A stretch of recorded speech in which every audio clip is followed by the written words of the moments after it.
great conversation on social media. Former presidential aide Bashir Ahmed has taken to social media to mock former Labour Party presidential candidate Peter Obi over the borehole he provided to members of a community in Kaduna. Posting a photo of the borehole on his X handle, Bashir wrote, "Wow, this looks very presidential.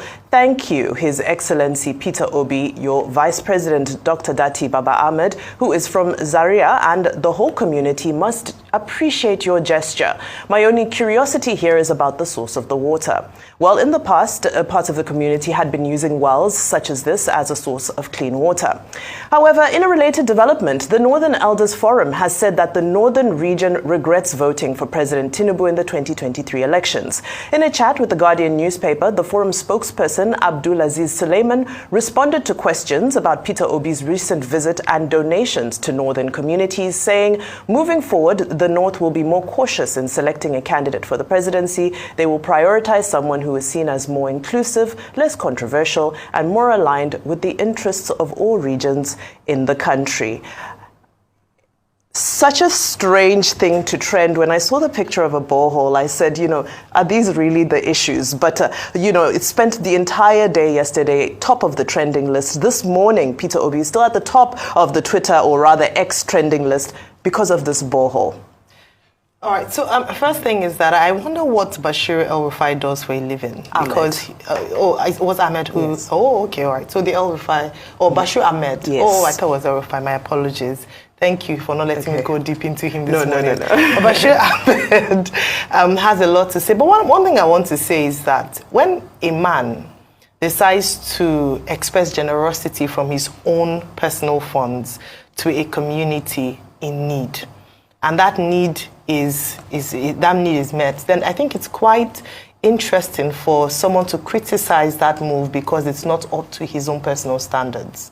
I would say this because when private individuals begin to do what the government is supposed to be doing for its people, and then they are criticized for that, it's a bit interesting for me, because I believe that same energy or passion should be directed to holding the people, their local government chairman, the people who are supposed to provide those services to the people responsible, not a private individual who's decided to take money from his own pocket to provide and meet the needs of the people. That's why I find it very, very strange.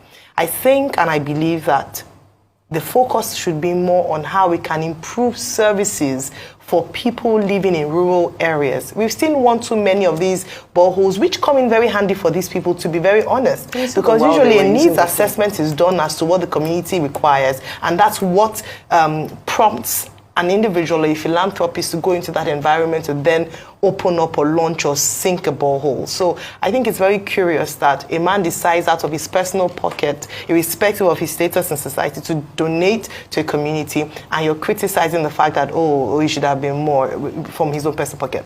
He's not a government official. The second thing I'd like to talk about with regards to the Northern Elders Forum is that, in terms of criticizing an administration or the way that a leader governs, it's important that it's not born from self-interest. I would really like to believe that the reason why they have mentioned a lack of inclusivity, they'll look at next time they regret voting for the president, is I wish they had more detailed things as to these were the demands we made, and this is not, and you haven't met them. The economy, very tangible things that will benefit not just their own community, but Nigeria as a whole. But oftentimes, the reason why we're in the situation that we're in is that everyone comes in with self-centered agenda. What is self-serving? So I'll just say that, unfortunately, if it were for real reasons, I would really praise them for coming out to speak and say we made a mistake. But it all seems very self-serving, and that's a challenge. Well, I don't have any issues with Northern Elders Forum criticizing the TINUBU administration. They can, and they don't need to provide any strong justifications for their criticisms. After all, we're in a democracy, and they have a right to the freedom of expression under Section 39. I don't want to read what their motives may possibly be. President TINUBU should take a cue from whatever it is they're saying. After all, he says that he's running an inclusive government, a government that will serve the purpose of everybody. So if anybody in any part of Nigeria feels aggrieved, whether a socio-cultural organization or a political group, it's not for government to come and insult them and say this is sour grapes. These people are, deluded. No, it's to try to engage every constituency, that is bold enough to come forward and say, this is how we feel. Possibly, there could be some merit in what they have to offer. That is that about that. As for the water tank by Mr. Peter Obi, well, I mean, look, the story says there's also a borehole which you provided. And that community is the community of his, running mate during the 2023 general election.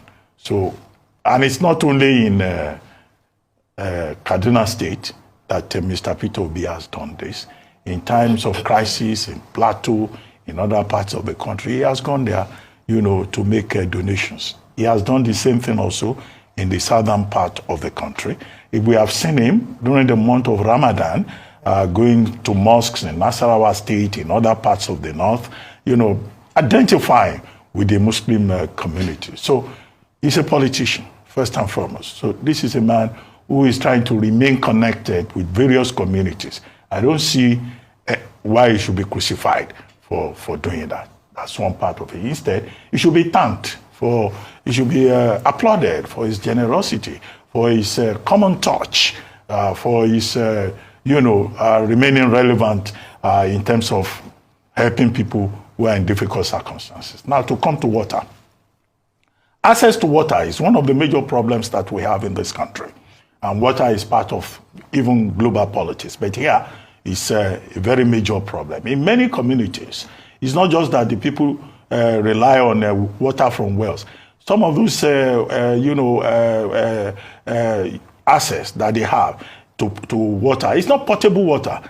And sanitation is also a major problem. In some parts of the country, families trek miles to be able to get water because government has failed in terms of its own responsibility.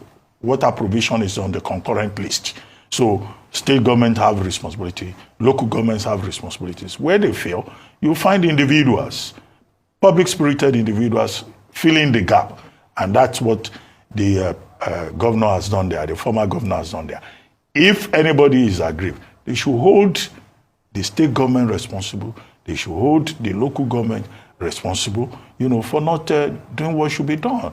After all, we have seen cases here where in some communities, politicians go there and give electricity poles or they contribute transformer. You can't run for election in this country if you are not ready to buy transformer and donate to communities. So it's because the state has failed the people. The only part of it that you can criticize, in my view, is the publicity that politicians shower on every effort. A man will donate 5 motorcycles to a community.